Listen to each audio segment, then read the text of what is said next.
Welcome to our first ever edition of the You Can Farm Talks for One Big Thing. This is going to be an ongoing video podcast where we talk to people in the agriculture industry about topics that are important and relevant for new and beginning farmers and ranchers. We'll be conducting a series of live online 20 to 30 minute video podcast conversations and asking our guests to share their story about getting started in agriculture and one thing that they think anyone getting started in agriculture should know. For those of you in our live listening audience, we'll be doing a brief Q&A after our initial conversation. Please submit your questions into the chat window of the Zoom here, and I'll pick a couple questions to ask at the end as time allows. This show is being recorded and will be posted online, so we'll also respond to additional questions that we don't get to, those that we don't get to live in an online discussion forum.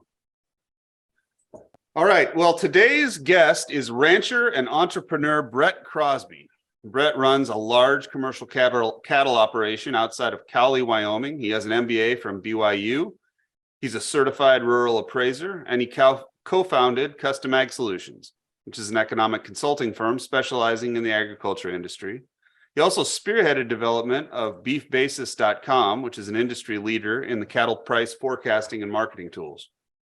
In addition to all of that, Brett also finds time to serve as a regional director for the U.S. Cattlemen's Association, sits on a subcommittee of the Commodity Futures Trading Commission, and has been very involved in current cattle industry policy issues. Brett has appeared several times on CNBC, and he's frequently interviewed by cattle industry publications and podcasts. Brett is also something of a social media influencer for the cattle industry, so he's kind of in the 21st century. And if you follow him on Twitter at MBA Cowboy on Twitter, you'll find some pictures of his cattle operation and some stories that he shares from the saddle. So, Brett, welcome to You Can Farm Talks. Thanks, Cole. It's good to be here. Growing up, this is a subject that has always been on my mind because growing up, we were always told, and I think we're still told that we can't. The days of building a ranch have passed us by. The days of a young person owning a ranch have passed us by, and I think it's true that we are in a situation where the average rancher is getting older, and there are fewer people entering the ag sector, and there are fewer people who are beginning who are starting to farm and ranch. But the purpose, I think, today of the overriding message that I want people to take away from this evening's talk is you can do it. Yeah. It is still possible. And well, that's a good message for folks. I think that it's an important one for our audience to hear. Well, so start off real quick, if you could. I'd like to start off if you could tell us a little bit about your own story. How was it that you got started in agriculture, and how did it come to be that you eventually owned your own operation, managing your own operation, running things? Well, yeah, that's a good question. In almost every way, I started from scratch.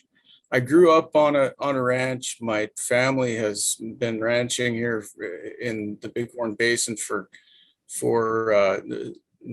now 6 generations, and I'm the 5th. And so you would think, well, geez, I've been there for 5 generations. He probably inherited everything he has. I really didn't inherit much of anything.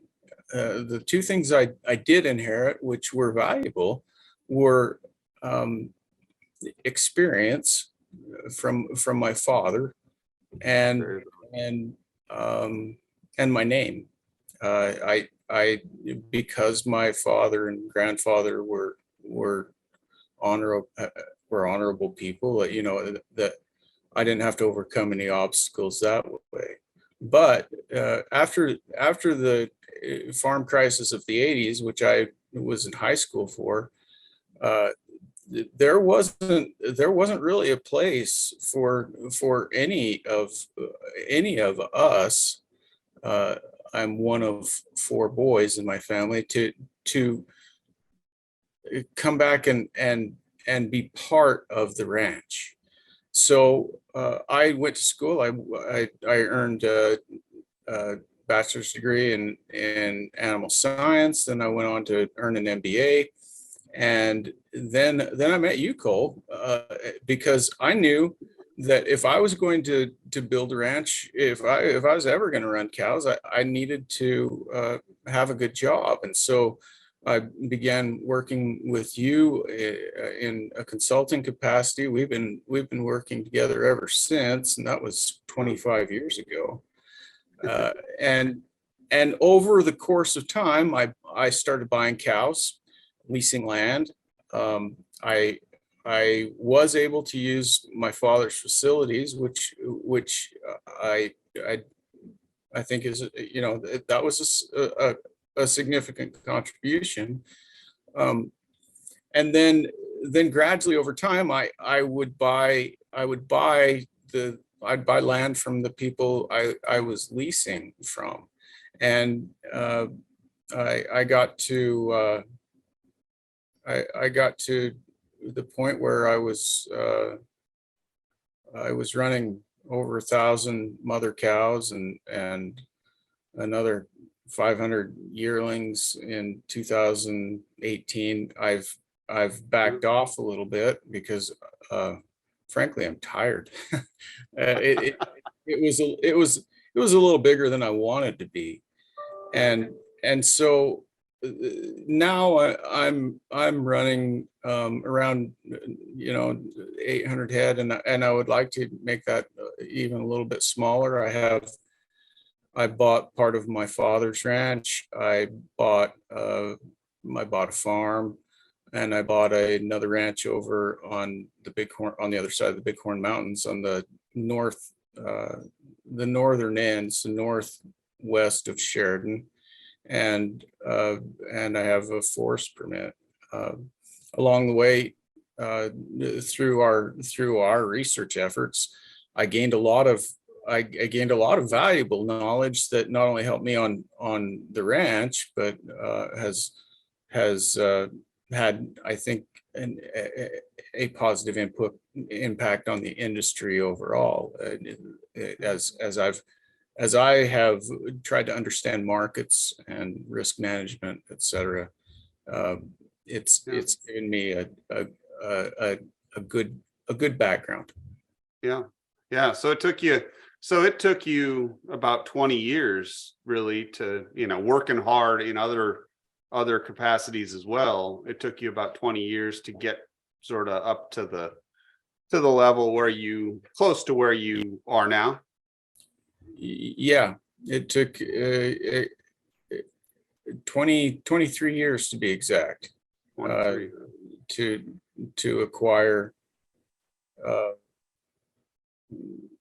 acquire everything that I have acquired. Sure. I bought my first cows at 25. I didn't own a full-size pickup until I was 32. But I bought my first piece of real estate when I was 35, and I bought the farm that I live on now when I was 36. Yeah. Bought my father out when I was 40, and I finished it all up about 3 years ago, and I don't want to buy anymore. Well, that's quite a path, and that's I think you're quite a success story as that goes. I think that's a great introduction to what I think we're going to talk about and what you were going to talk about tonight. So we've talked a little bit ahead of time about, we in this podcast, we're asking all the guests we have to talk and share just one thing that they think new and beginning farmers need to know as they're getting ready to take on the challenge of starting an agricultural operation of their own, kind of embarking on that same path that journey you took.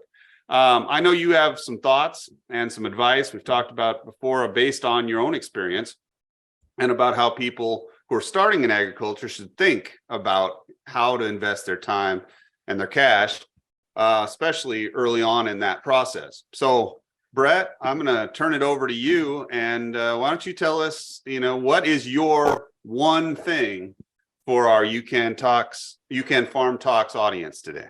Well, the one thing is you can do it, but you have to do it correctly. That is the one thing. Yeah, I think don't listen to the naysayers. Don't listen to the people who say I can't do it. Just understand that it will take patience. All my life, I've had a neighbor who has said, the only way you get into this business is the womb, the tomb, or the altar. You're either born into it, you inherit it, or you marry it. That same neighbor told me that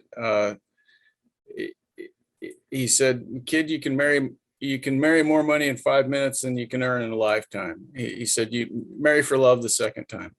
I didn't take that advice. I believe that even though we have some barriers, I went to the wrong slides. That's good, because if we're going to try to tell everybody that getting married is the answer, then it's going to be a tough road. So getting married is not the answer.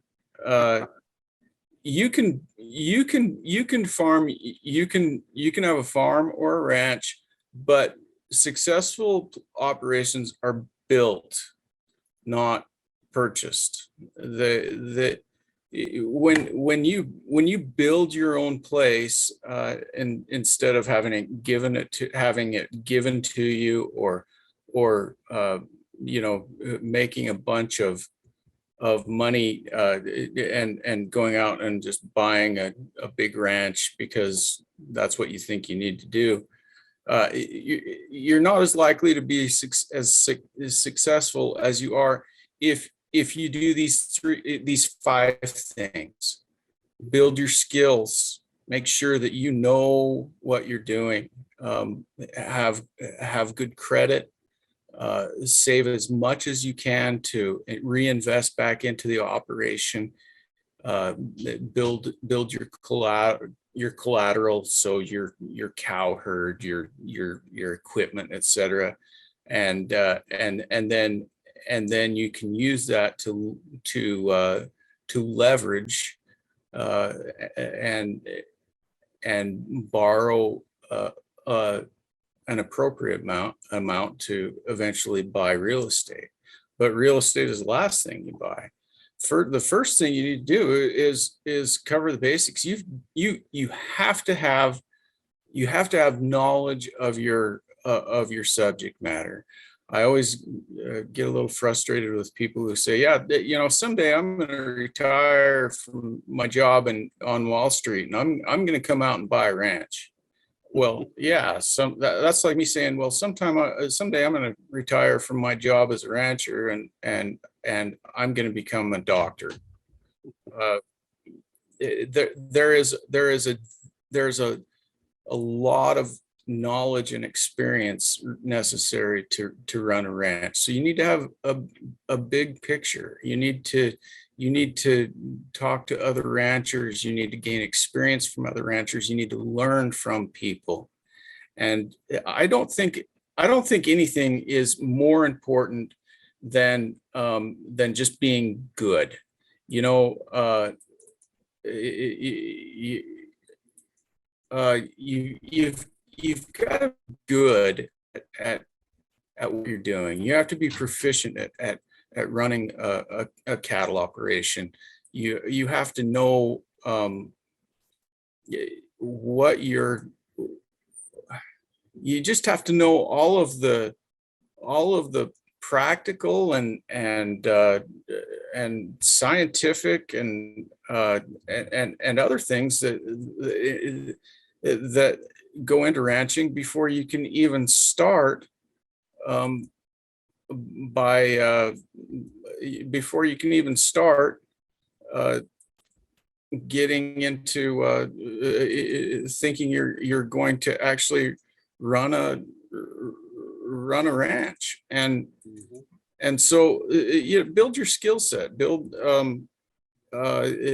make sure that you understand your skills. And I'm having a hard time going back and forth here, but make sure you have the practical skills. You know, you understand how to herd a cow, how to pull a calf, how to identify a sick animal. Excuse me. Yeah, you have an understanding of the science. I graduated with a degree in animal science, but at this point, I have the knowledge of someone with a degree in range science, soil science, nutrition,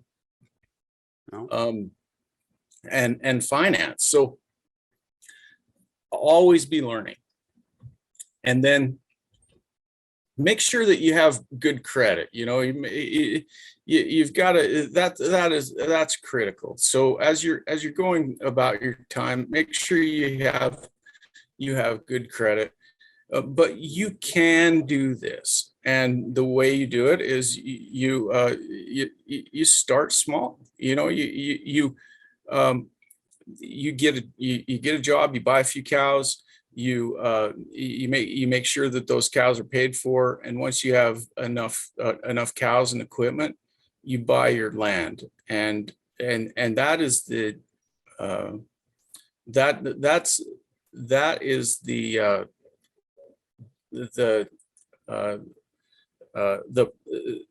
that is the process, or that is the order of operations. That's the phrase I was looking for.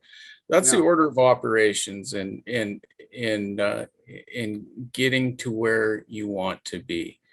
And so, you know, as I was saying, we want to first, you got to get a job,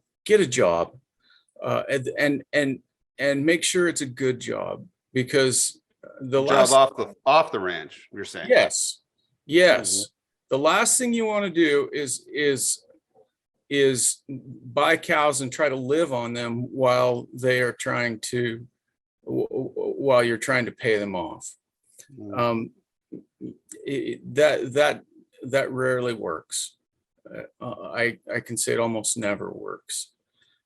Have a way to make a living, because look, 5 years ago, everything was going great for me, and I nearly died in an accident, and it was a long recovery. And had I not had another way to make a living, I would be wondering, you know, what am I going to do?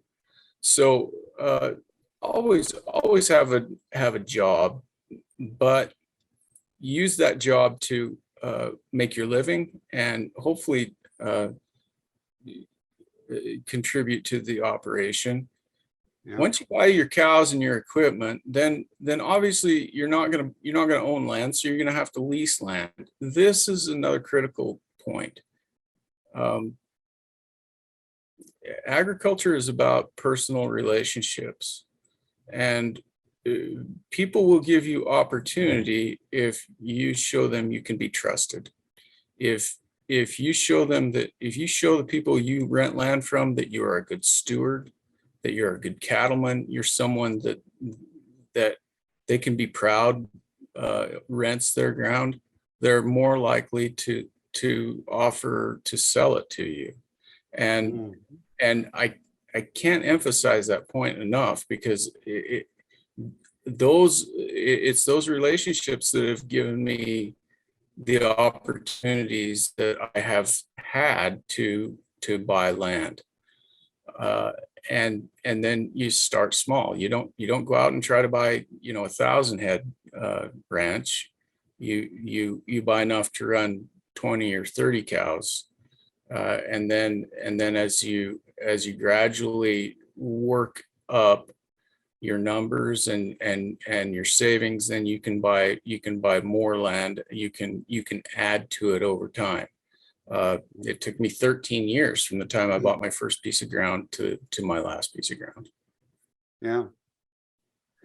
Yeah, no, that's great advice. I think you offered a lot of good advice. I think there's a lot that we could follow, and we do have a couple questions, and I want to keep it, we've kind of want to target the shorter time frame. I know I'd like to hear more, but I do have a couple questions from the listeners that I wanted to pose to you before we have to get to the end of this. So if you don't mind, let's see. Here's the first one is, so what is, and you touched on this a little bit, so just come in as it goes, but what's one thing that I can do now to get started would be one of the first questions.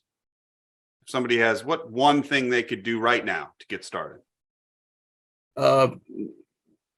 Gain experience on a ranching operation, and I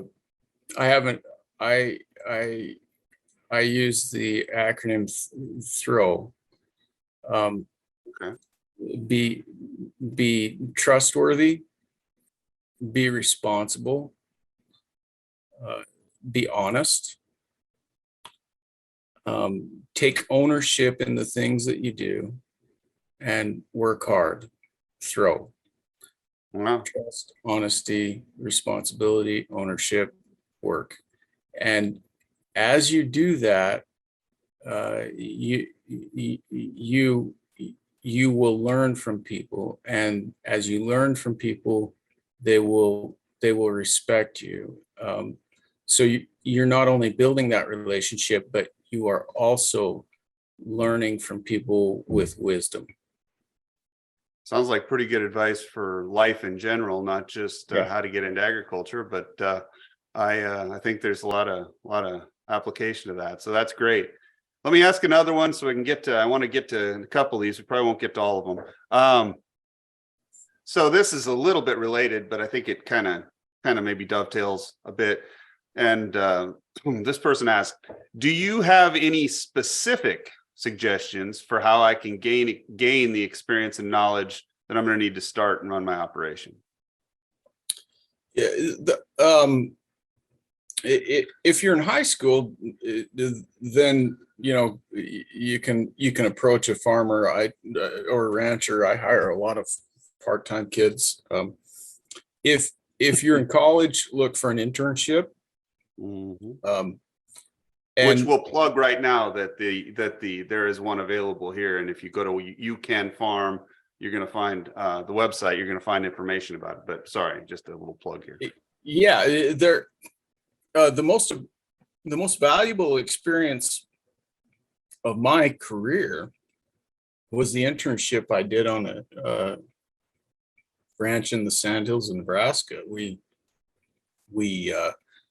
calved 400 synchronized heifers, and believe me, it was a ton of work. But during that time, CSU would bring vet students up for a 1-week rotation, and I never stopped asking questions. And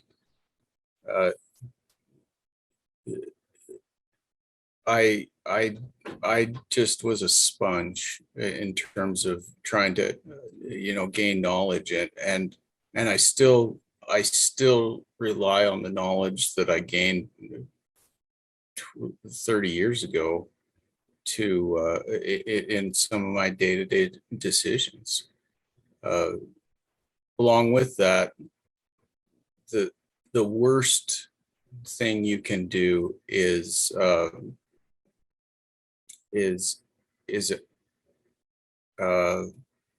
present yourself as someone who has more knowledge and experience than you do.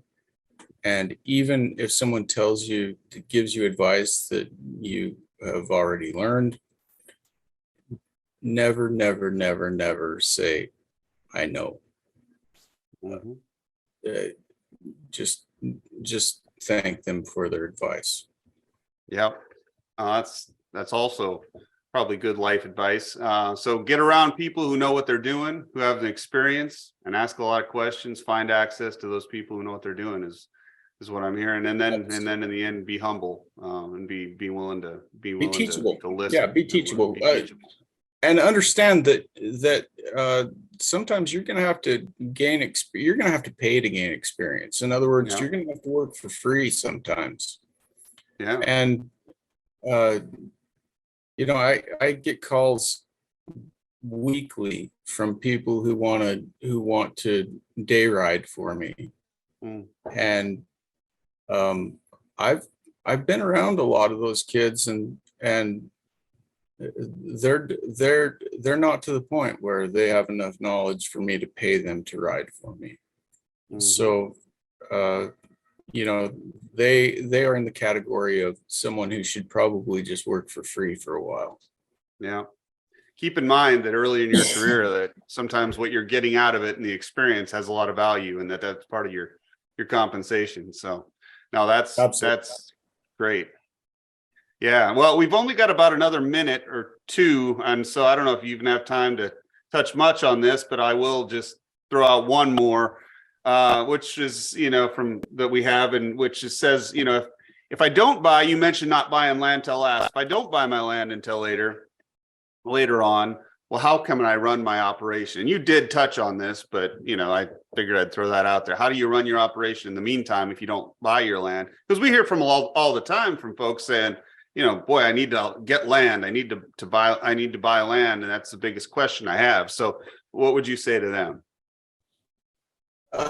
In some areas of the country, finding land to run cows on is much more difficult than others. I will agree, but I think there is always an opportunity to run cows, to lease land from somebody.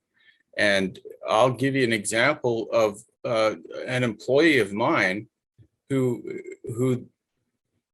proved himself to be so valuable that I wanted to keep him. And so I rent land to him to run his little group of cows until he can find more land to rent. And this is on the Crow Reservation where there is a lot of competition for real estate, and because he has shown himself to be a good steward and a good cowboy, and knowledgeable, he's managed to rent land from our neighbors. So it takes patience and time, but if you become very valuable to the people for whom you work, they're going to try to make opportunities for you. That's some great advice. I think from that, I think people who are listening to this hopefully can see that there are quite a few paths, and maybe give them some ideas on how to move forward. So I really appreciate it. We're out of time, but Brett, thanks a lot for talking with us today.